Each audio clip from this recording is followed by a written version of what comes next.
queremos convidar as crianças a virem à frente. Para os que nos visitam, uma explicação: é nossa prática ter um tempinho com as crianças antes da mensagem, trazendo... Eu tenho que me lembrar sempre de sentar primeiro, porque quando eu vou sentar não tem mais lugar. Bom, vocês deixam eu sentar aqui um pouquinho. Pronto.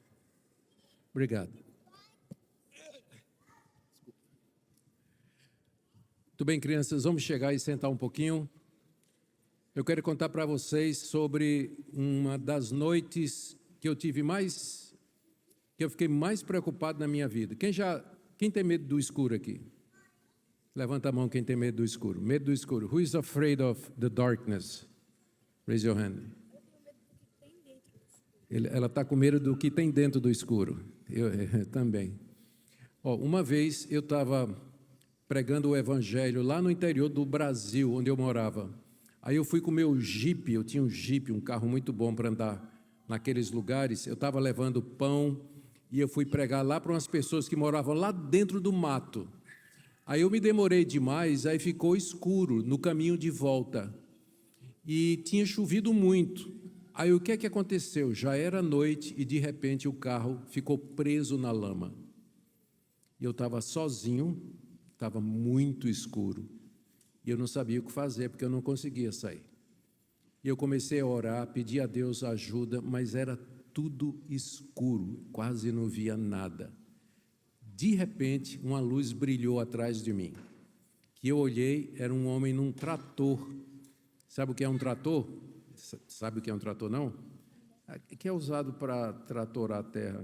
Aqui, sabe, não? Bom, aí eu perguntei, o homem chegou, passou pela frente, porque o trator pode andar na lama, né? Ele passou pela minha frente, ele tinha um cabo de aço e ele tirou o jipe.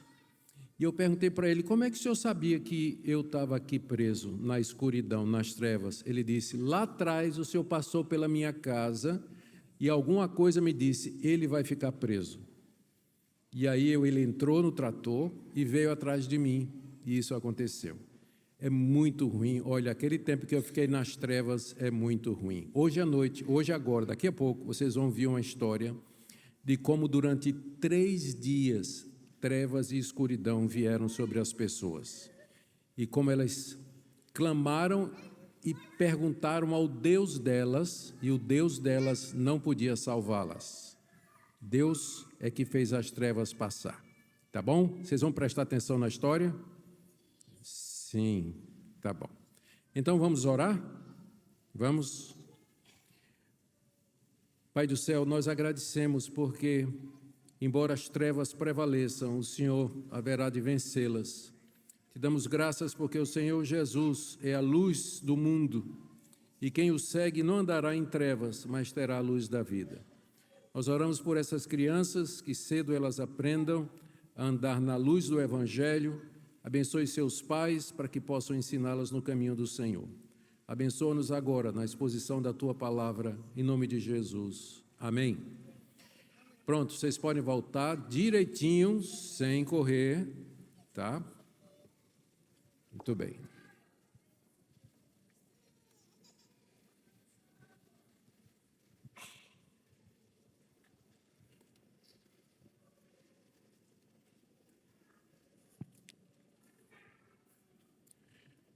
Irmãos, vamos abrir a palavra de Deus no livro de Êxodo, capítulo 10. Nós vamos do verso 21 até o capítulo 11, verso 10. Como a passagem é extensa, nosso costume, então, é fazer a leitura à medida que a exposição prossegue. Nós estamos dando continuidade à nossa série de mensagens no livro de Êxodo e estamos agora na 9ª praga. Vamos orar mais uma vez. Pai, como pedimos, abre os nossos olhos para que nós possamos ver as maravilhas da Tua lei, que a exposição da Tua palavra traga iluminação, conhecimento, libertação, correção, ânimo, tudo de acordo com aquilo que nós necessitamos. Em nome de Jesus. Amém. Queridos, só mais uma coisa antes de nós começarmos a exposição da palavra de Deus. Nossas crianças, como vocês viram, são muito bem-vindas ao nosso culto. E nós cremos que elas, desde cedo, devem ser ensinadas a participar.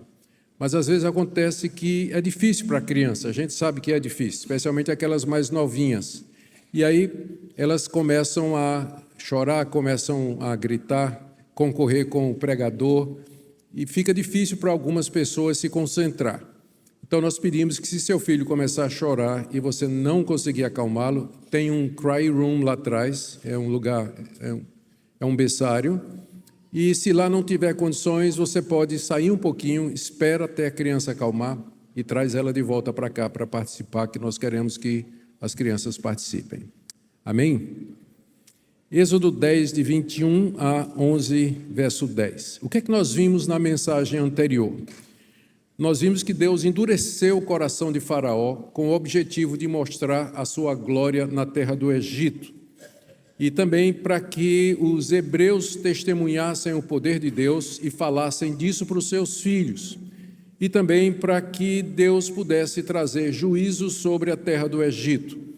O Egito era o império dominante no Antigo Oriente daquela época, era uma nação cruel, perversa, idólatra, imoral, havia escravizado os hebreus por 430 anos, chegou o momento de Deus agora fazer justiça.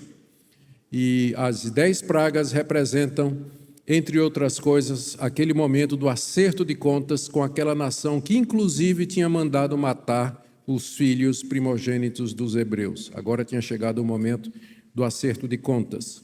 Deus tinha, através de Moisés, anunciado a praga de gafanhotos, que a 8ª praga, que de fato aconteceu e comeu tudo o que havia sobrado da praga da chuva de pedras. O Egito estava completamente devastado, estava destruído.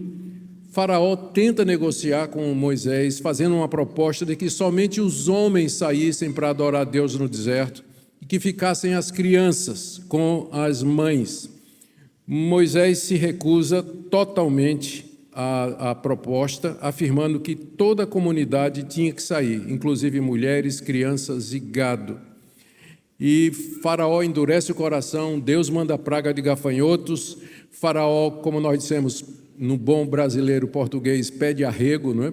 Chega diante de Moisés e diz: pronto, sim, estou pedindo perdão, errei, ora para que essa praga vá embora. Moisés ora, Faraó endurece o coração, não deixa o povo ir, volta atrás na sua palavra. Então foi o que nós vimos na última vez, e agora nós veremos a 9ª praga, que é a praga das trevas, e o anúncio da última e a mais terrível de todas, que é a 10ª praga, a morte dos primogênitos. Deus, diante da dureza do coração de Faraó, envolve o Egito na mais completa escuridão. Verso 21 a 23, acompanha aí. Então o Senhor disse a Moisés: estenda a mão para o céu, e virão trevas sobre a terra do Egito, trevas que se possam apalpar. Moisés estendeu a mão para o céu, e houve trevas espessas sobre toda a terra do Egito durante 3 dias. Os egípcios não podiam ver uns aos outros, e ninguém se levantou do seu lugar durante 3 dias. Porém, todos os filhos de Israel tinham claridade na sua casa. Trevas intensas cobriram a terra do Egito quando Moisés levanta as mãos para os céus em obediência a Deus. O texto diz aqui que elas eram tão intensas, trevas tão escuras, que quase se podiam sentir, eram tão grossas que quase se podia tocar. E os egípcios não podiam nem ver um ao outro, falavam assim, um de frente para o outro, eles não conseguiam ver, ninguém enxergava ninguém, verso 23. E aparentemente eles não conseguiram acender lamparinas, candeeiros, velas, não havia luz de forma nenhuma, nem natural e nem artificial. O Egito parou completamente, diz o texto aí, que durante 3 dias ninguém saiu de casa. O que nós precisamos lembrar que está por detrás desse tipo de praga, Deus poderia ter mandado muitos tipos diferentes de pragas. Por que essa especificamente? Porque os egípcios adoravam o sol. O nome do Deus Sol era Amon-Ra, que era a principal das divindades do Egito. Eles adoravam o sol, porque o sol era fonte de luz, fonte de vida, fonte de criação, e agora Deus atinge o sol. E durante 3 dias Amon-Ra não fez foi nada. Ele não tinha poder nenhum para trazer luz, para quebrar aquelas trevas que cegaram os seus adoradores durante 3 dias. Deus não somente estava trazendo um juízo terrível sobre a terra do Egito, mas Ele estava mostrando que Ele é o único Deus verdadeiro e que os deuses pagãos não são nada, são invenção humana, mas Ele é o Criador do sol. Contudo, diz o texto aí no verso 23, na terra dos hebreus havia luz nas casas como de costume.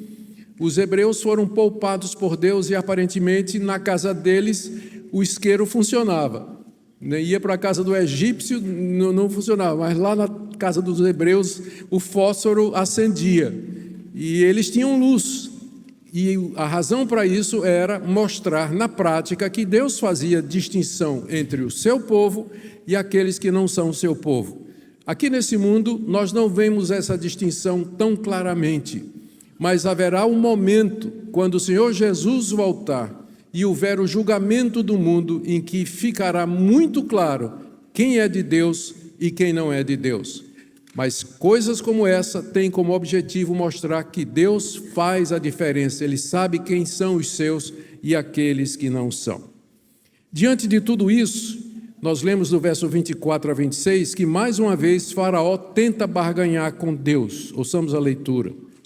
Então Faraó chamou Moisés e lhe disse: vão e adorem o Senhor, fiquem somente os seus rebanhos e o seu gado, as crianças podem ir com vocês. Moisés respondeu: então você teria de nos providenciar os animais para os sacrifícios e holocaustos que queremos oferecer ao Senhor nosso Deus. Por isso os nossos rebanhos irão conosco, nenhum casco de animal ficará para trás, porque temos de escolher alguns para oferecer em sacrifício ao Senhor nosso Deus. E enquanto não chegarmos lá, não saberemos com que animais teremos de adorar a Deus. Moisés tinha dito desde o começo a Faraó: assim diz o Senhor, Yahweh, o Deus dos hebreus, deixa o meu povo ir 3 dias caminho do deserto para que me adorem. O ponto ali é que a adoração seria no Monte Sinai. Esse era o pedido desde o começo. Faraó tentou barganhar de todos os jeitos. Primeira vez ele disse: vocês saiam, mas saiam só um pouquinho, depois voltem. Outra vez disse: tá, vocês podem ir só os homens, mas deixem as crianças. E depois ele disse: tá, as crianças podem ir, mas os animais ficam. O coração relutante do rei em obedecer a palavra de Deus, como muitos durante a história da igreja, nos dias de hoje, relutam, querem oferecer a Deus uma obediência parcial, querem barganhar com Deus, não conhecem a capitulação total, a entrega total, a desistência total, mas querem reservar alguma coisa para si, alguma coisa de mérito, alguma coisa de valor, enquanto que Jesus disse: quem não renuncia tudo que tem, esse não pode ser o meu discípulo. Faraó estava nessa situação de querer barganhar com Deus. Ele estava disposto a deixar ir o povo todo, desde que os rebanhos ficassem, ovelhas, cabras, gado. Era a maneira que ele tinha de assegurar que os hebreus voltariam e não iriam definitivamente embora da terra do Egito. E Moisés, mais uma vez, fica firme diante da proposta do ímpio rei do Egito, versos 25 a 26. Em resumo, o que Moisés disse foi o seguinte: o culto a Deus exige sacrifício de animais. Animais que seriam mortos e queimados em holocausto. Contudo, Moisés ainda não sabia ao certo que tipo de animais Deus aceitaria e as características que eles poderiam ter. Porque as leis que regulavam o sacrifício de animais, Deus só revelaria a Moisés algum tempo depois, quando eles saíssem do Egito, no alto do Monte Sinai. Deus então ia dizer: olha, eu aceito, eu quero como sacrifício para isso, esse tipo de animal, como sacrifício para isso, esse outro tipo de animal. A essa altura, enquanto estavam no Egito, Moisés não sabia que tipo de sacrifício ou que tipo de animal Deus haveria de solicitar para adoração lá no Monte Sinai. Por isso ele disse a Faraó: eu tenho que levar tudo, não posso deixar nenhum casco aqui, porque eu não sei, vai que Deus pede o casco, né? Então, nada vai ficar aqui, tudo vai ter que sair, não vai ficar absolutamente nada, por isso eu não vou concordar. E mais uma vez, Moisés diz a Faraó: não, nós não vamos fazer isso que você está nos dizendo. Os hebreus sairiam levando absolutamente tudo o que eles tinham. Apesar dos argumentos claros de Moisés, Faraó, mais uma vez, não deixa ir. Lemos aí do verso 27 a 29. O Senhor, porém, depois de Moisés ter explicado por que é que não poderia ficar nenhum animal, o Senhor, porém, endureceu o coração de Faraó, e esse não quis deixá-los ir. Faraó disse a Moisés, depois que Moisés disse que ia tudo: saia da minha presença e tenha cuidado para nunca mais aparecer aqui, porque no dia em que você tornar a ver o meu rosto, será morto. Moisés respondeu: como queira, nunca mais tornarei a ver o seu rosto. Essa seria a última das pragas. A última das pragas. A razão pela qual Deus endureceu o coração de Faraó é mais uma vez dita no verso 27. O Senhor endureceu o coração de Faraó para que esse não quisesse deixá-los ir. A gente vem perguntando, né, por que Deus vinha endurecendo o coração de Faraó? Deus fazia aqueles sinais e prodígios, mandava Moisés advertir, o rei já tinha pedido perdão, voltava atrás, e Deus endurecendo o coração dele para que ele não renunciasse completamente o direito sobre os hebreus. A razão é que Deus tinha um plano. Deus não tinha terminado ainda com o Egito. Deus estava trazendo sobre Faraó e sobre o Egito o castigo merecido por tantos anos em que escravizou o povo de Deus, por ter matado os primogênitos, por ser um povo idólatra, um povo violento, um povo imoral, um povo que tinha deuses e mais deuses, mas não queria a revelação do Deus verdadeiro. Por isso Deus endurecia o coração para que o rei não cedesse totalmente e com isso Deus trouxesse mais das suas maravilhas e mais do seu poder sobre aquela nação. E assim, duro pelo seu próprio coração e endurecido por Deus, Faraó expulsa Moisés da sua presença, como lemos no verso 28. Saia da minha presença, e faz uma ameaça de morte a Moisés, dizendo que se Moisés voltasse a entrar na presença do rei, seria morto. Ou seja, nunca mais eu quero lhe ver, porque se eu lhe vir outra vez, você será morto.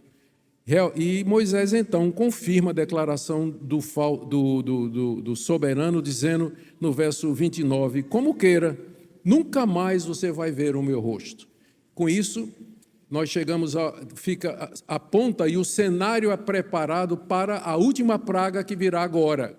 Moisés, quando disse, você nunca mais vai ver o meu rosto, então terminaram as tentativas formais de fazer com que você deixe os hebreus sair. Você nunca mais vai me ver nessa condição de enviado de Deus para trazer a mensagem dele a você, determinando o que você deve fazer com o seu povo. E tudo isso prepara o cenário da mais terrível de todas as pragas, que é anunciada a partir do capítulo 11. Nesse mesmo encontro, Moisés anuncia mais uma praga sobre a terra do Egito.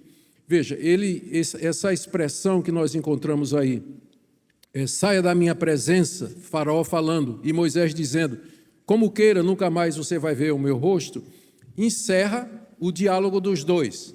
Agora, dentro desse diálogo, aqui você tem uma espécie de flashback do capítulo 11, do verso 1 até em diante. Aqui, coisas que são descritas como se tivessem acontecendo em sequência, na verdade, elas foram ditas durante esse encontro.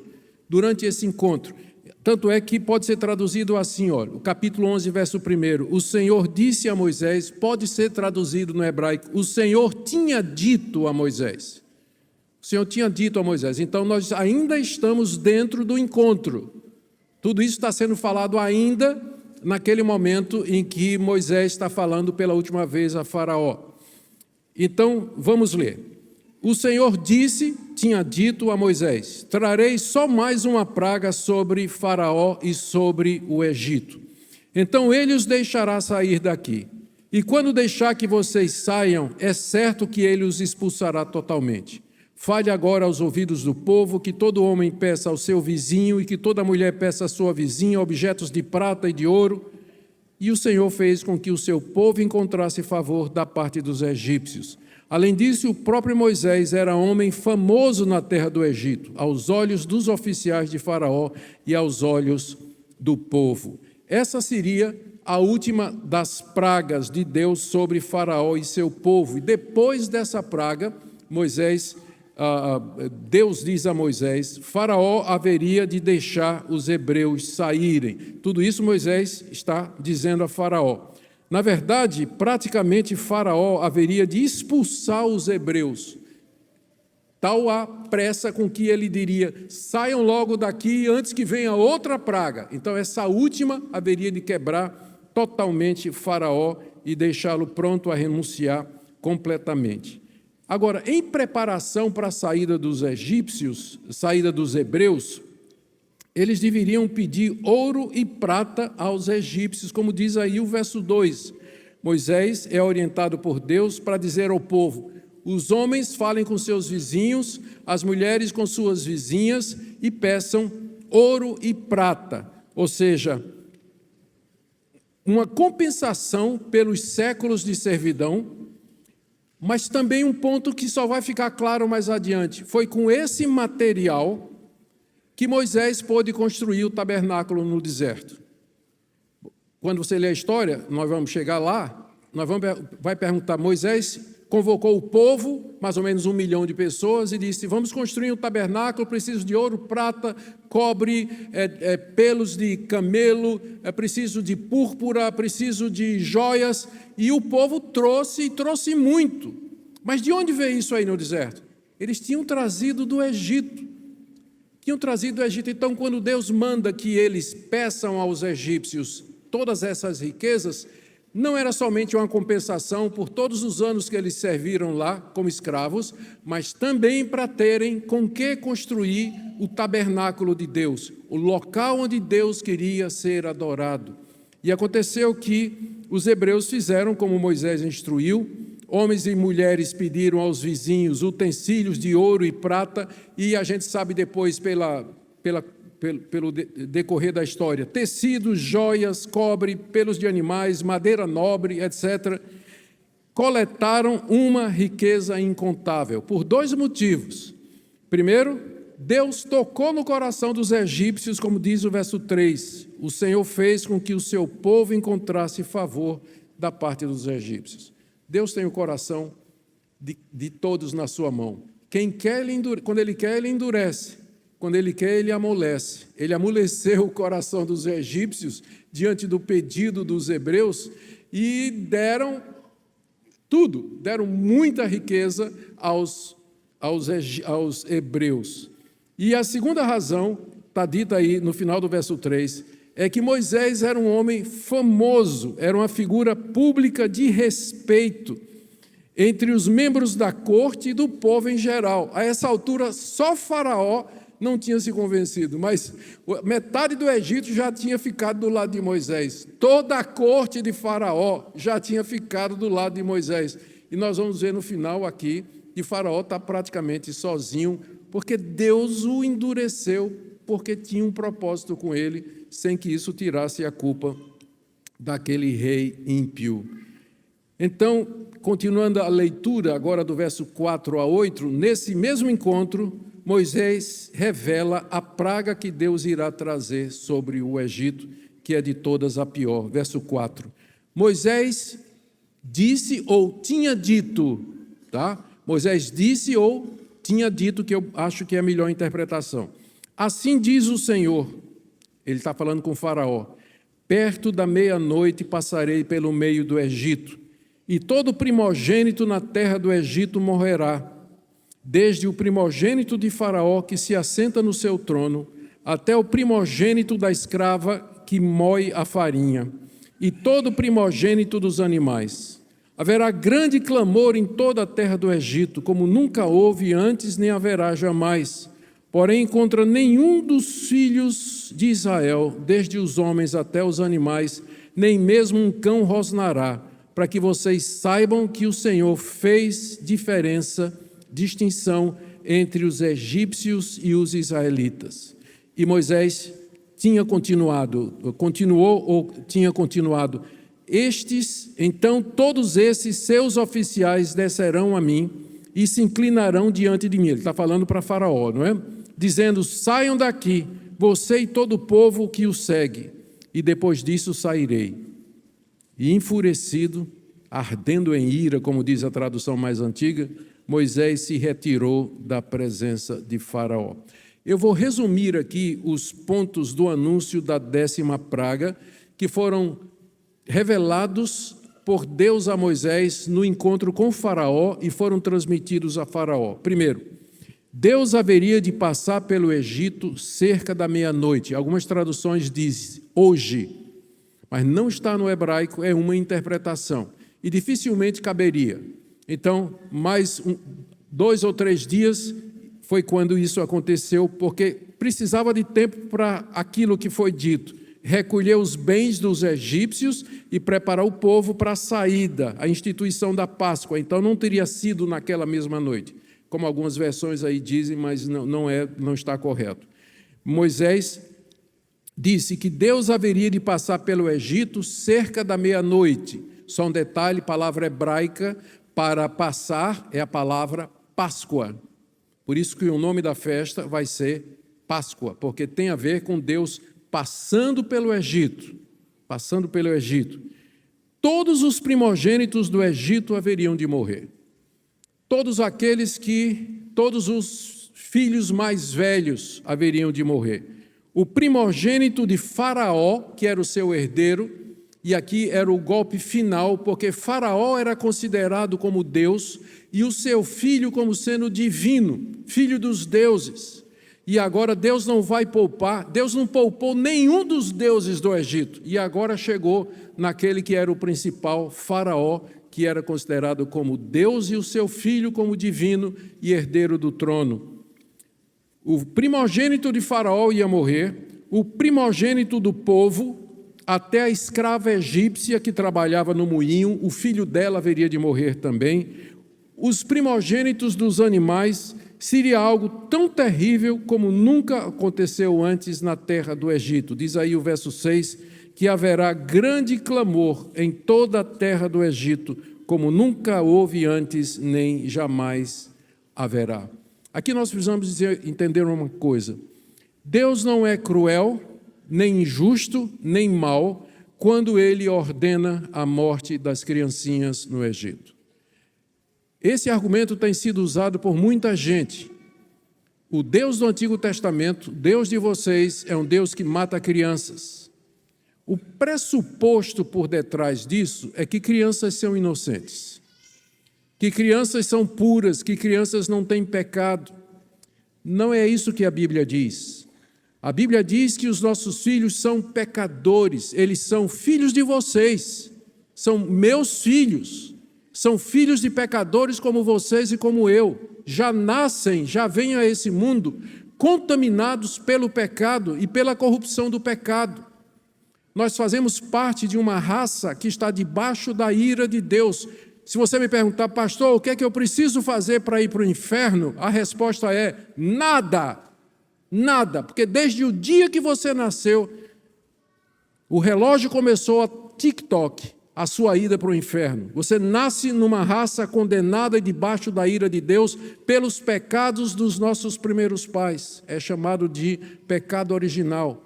Deus imputou a toda a descendência de Adão e Eva a culpa do pecado e a corrupção. Então, teologicamente falando, não há inocentes. Não existe isso de criança inocente. Não sei os filhos de vocês, mas as primeiras coisas que meus filhos aprenderam a dizer foi não. E a próxima é meu. Talvez o de vocês sejam diferentes, mas os meus foi assim. Então, não há, biblicamente falando, inocentes diante de Deus. Além do mais, essas criancinhas primogênitos faziam parte de uma nação que tinha matado os primogênitos dos hebreus. No mínimo, a lei de Talião, olho por olho, dente por dente, se você quer falar em Antigo Testamento. Então, se alguma vez alguém vier com esse argumento para vocês, de que o Deus do Antigo Testamento é cruel, mandou matar mulher, criança, filho, diga, gente, não tem ninguém inocente. Deus estava sendo, no mínimo, justo quando Ele fez isso. E quando Ele não faz isso, Ele está sendo misericordioso. Quando Ele deixa você viver, é só pela graça e pela misericórdia dEle. Ao mesmo tempo em que os filhos dos egípcios foram mortos ou seriam mortos, nenhum dos primogênitos dos hebreus haveriam de ser mortos, diz aí Moisés a Faraó no verso 7, para deixar claro que Deus, mais uma vez, faz distinção entre seu povo e aqueles que não são seu povo. Pois é, não são todos filhos de Deus. A humanidade toda não é filha de Deus, como alguns ensinam, como os universalistas ensinam, como esse evangelho falso que está sendo pregado aqui nesse país e no nosso país também diz que todas as pessoas são boas e que Deus tem um lugar no céu para elas. Não é isso que a Escritura ensina. A Escritura ensina que Deus faz distinção entre o seu povo e aqueles que não são o seu povo. E que isso se vê aqui nesse mundo, embora de maneira não muito clara às vezes, mas com certeza no dia do juízo final. E Moisés termina dizendo no verso 8, depois que essa praga acontecer, Faraó haveria de deixar os hebreus saírem. E ele está falando com Faraó, não é? E diz assim, olha, seus oficiais virão e se inclinarão diante de mim, se ajoelharão diante de mim e suplicarão para que eu vá embora juntamente com o meu povo. E quando teus oficiais fizerem isso, aí então eu vou embora. Eu vou tomar todo o meu povo e vou sair daqui. E aí diz o texto que Moisés, cheio de santa ira, ele sai da presença de Faraó. Sai da presença de Faraó. Nós vamos ler mais adiante que Moisés, tem uma passagem que diz assim, Moisés era o homem mais manso que havia sobre a face da terra. Provavelmente não foi Moisés que escreveu isso, mas um editor, à medida que o livro de Gênesis ia sendo trabalhado no processo de transmissão. Moisés era o homem mais manso que tinha na face da terra, mas agora o texto diz aqui que ele saiu botando fogo pelas ventas, não é? Irado, ardendo em ira. Eu quero ver os tradutores traduzir isso aí. Ardendo em ira contra a teimosia de Faraó e contra toda aquela situação. E o texto termina com Deus revelando a Moisés, mais uma vez, a razão de endurecer o coração de Faraó. A partir do verso 9, ele diz assim, então o Senhor disse a Moisés, quando terminou todo aquele episódio, quando Moisés acabou de dizer isso, ele saiu da presença de Faraó e realmente os dois não se encontram mais. Então, o Senhor disse a Moisés, Faraó não vai ouvir vocês, Faraó não vai ouvir vocês, para que as minhas maravilhas se multipliquem na terra do Egito. Moisés e Arão fizeram todas essas maravilhas diante de Faraó, mas o Senhor endureceu o coração de Faraó, que não permitiu que os filhos de Israel saíssem da sua terra. Quais são as razões pelas quais Deus vinha endurecendo o coração de Faraó? Mais uma vez está dito que ele queria revelar aos egípcios que ele era um único Deus verdadeiro, através daqueles eventos sobrenaturais, para que os egípcios soubessem que Yahweh, o Deus dos hebreus, é o único Deus. Ele queria que Faraó visse as maravilhas que Deus estava realizando na sua terra. Deus queria que os hebreus percebessem que o seu Deus era o único Deus verdadeiro. E, ao mesmo tempo, para que isso acontecesse, A saída dos hebreus seria no tempo de Deus, e Deus controlava esse tempo, endurecendo o Faraó, dando assim oportunidade para as pragas. E assim, por isso que mesmo com a ameaça da morte dos primogênitos, Faraó não deixa o seu povo ir. Eu quero terminar com duas aplicações, duas partes. Na primeira, é uma pergunta que a gente sempre tem que fazer quando a gente está lendo a Bíblia. O que é que o autor dessa passagem quis dizer e qual era a intenção dele? E aí nós lembramos que quando Moisés contou essas histórias para os hebreus, eles estavam às margens do Rio Jordão, às vésperas de cruzar o Jordão, sob a liderança de Josué, para entrar na terra prometida, a terra de Canaã, que era uma terra habitada por 7 nações mais poderosas do que eles, que tinham os seus deuses, e que eles tinham que vencer, desapossar, para entrar na terra e morar ali. Então, é nesse contexto que você tem que ler isso aqui. O que é que Moisés queria ensinar aos hebreus com essa história? E nós podemos, então, quando a gente contextualiza, a gente imediatamente percebe, pelo menos o seguinte: primeiro, que Deus era o único Deus verdadeiro.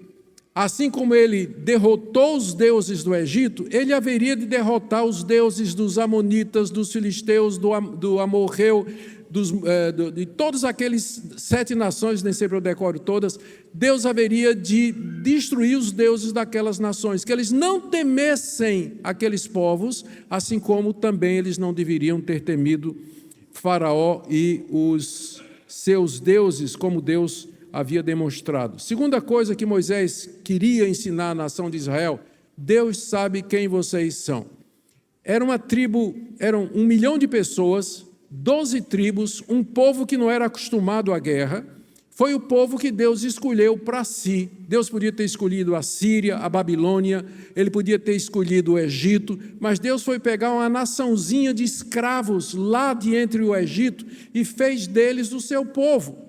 Era preciso que eles fossem reassegurados de que Deus estava com eles. E é isso que Deus faz. Deus diz: olha, lembra da 9ª praga? Estava tudo escuro, mas na casa de vocês não. Lembra quando morreram os primogênitos? Morreu o primogênito de tudo que era vivo na terra do Egito, menos o de vocês. Então, eu sei fazer a diferença, diz o Senhor, entre meu povo e aqueles que não são. Então, não tenham medo, eu vou levar vocês para possuir essa terra prometida. Eu vou levar vocês são de fato o meu povo. Terceira coisa que Moisés certamente queria ensinar aos filhos de Israel: Deus tem o coração de todo mundo na sua mão. E Deus inclina o coração das pessoas conforme Deus deseja. Ele endureceu o coração de Faraó, ele amoleceu o coração dos egípcios, para que dessem dos seus tesouros bens e mais bens aos vizinhos hebreus, para que pudessem ter com que construir o tabernáculo. E é claro, Deus faz isso de uma maneira a não tirar sua responsabilidade. Deus inclina o coração de quem Ele quer, para Deus fazer o que Ele quiser, mas de uma maneira que você vai fazer aquilo que Deus quer que você faça. Você faz de livre e espontânea vontade, e no final você vai saber que foi exatamente isso que Deus já tinha determinado antes da fundação do mundo. E é uma coisa misteriosa, mas esse é o nosso Deus. A quarta coisa que Moisés queria ensinar para os israelitas é que Deus faz tudo para a sua própria glória. Ele endureceu o Faraó para que pudesse mostrar suas maravilhas na terra do Egito, para que os hebreus vissem aquilo e contassem para os seus filhos, que contassem aos seus filhos. E até hoje nós estamos contando aqui hoje para os nossos filhos. Quão grande é o nosso Deus! Deus faz tudo para a sua própria glória. Dito tudo isso, vem a pergunta: o que é que eu tenho que fazer então? Eu ouvi essa pregação, o que é que eu tenho que fazer? Primeiro, decida que você não vai adorar outra coisa, nenhuma outra pessoa que não seja o Senhor Deus, Criador dos céus e da terra. Decida que você vai segui-lo de todo o seu coração. Não vai ser como o Faraó, com meia consagração, uma entrega parcial. mas tudo na sua vida, suas finanças, seu casamento, seus relacionamentos, seu namoro, seus estudos, o seu trabalho, tudo tem que ser entregue no altar diante de Deus, com a declaração: Deus, tudo que tenho pertence a Ti, e eu não quero ter nada que não esteja debaixo da Tua orientação e do Teu poder. Decida acalmar o seu coração diante do evidente que nós acabamos de ver. Deus controla as circunstâncias, as trevas o obedecem. Ele controla o tempo, 3 dias de escuridão, Ele sabe contar. Ele sabe exatamente a hora de mandar e a hora de tirar a escuridão. Deus controla, Deus tem na sua mão o coração das pessoas, daquelas pessoas que você olha assim, você teme e você diz: eu não vou poder passar por esse pessoal. Está tudo nas mãos do nosso Deus. Acalme o seu coração. Decida que você vai sair daqui hoje com o seu coração em paz diante da realidade de quão grande é esse Deus. Decida que você vai abrir o seu coração generosamente para contribuir para a obra de Deus, porque essa é uma coisa que Deus fez, abriu o coração dos egípcios para que eles pudessem contribuir. Não é interessante que Deus vai buscar recursos para a sua obra? Deus poderia, do nada, criar todo o ouro e prata que Ele precisasse, mas não é assim que Deus age. Deus age através das causas secundárias, das contingências com as quais Ele criou a raça humana. Ele quer que você coloque a mão no bolso e que você consagre seu bolso. Nós temos dito aqui que a parte mais difícil de se converter do homem é o bolso dele. Quando um homem converte o seu bolso, é sinal, e uma mulher também, quando qualquer pessoa converte o seu bolso, é sinal de que a conversão é completa. Zaqueu que o diga, não é? Zaqueu que o diga. É sinal de que a conversão é completa. E, finalmente, decida que você vai sair daqui louvando a Deus, que nos conhece e nos trata de maneira diferenciada dos ímpios. Ele nos livrou das trevas eternas, Ele nos deu seu Filho unigênito, Jesus Cristo. Nós não andamos em trevas, mas nós temos a luz da vida. Que esse domingo seja um marco na sua vida, em que você conheça esse Deus e decida que você não servirá a nenhum outro e que tudo que você tem está diante dele, para que ele use para a glória dele, como ele deseja. Amém? Fiquemos em pé. Ó Deus, não há ninguém como o Senhor. Tu és o Criador de todas as coisas. O Senhor criou o sol, o Senhor criou a luz. Tu podes todas as coisas. O Senhor endureceu o Faraó, amoleceu o coração do povo dele. Tudo para a tua glória.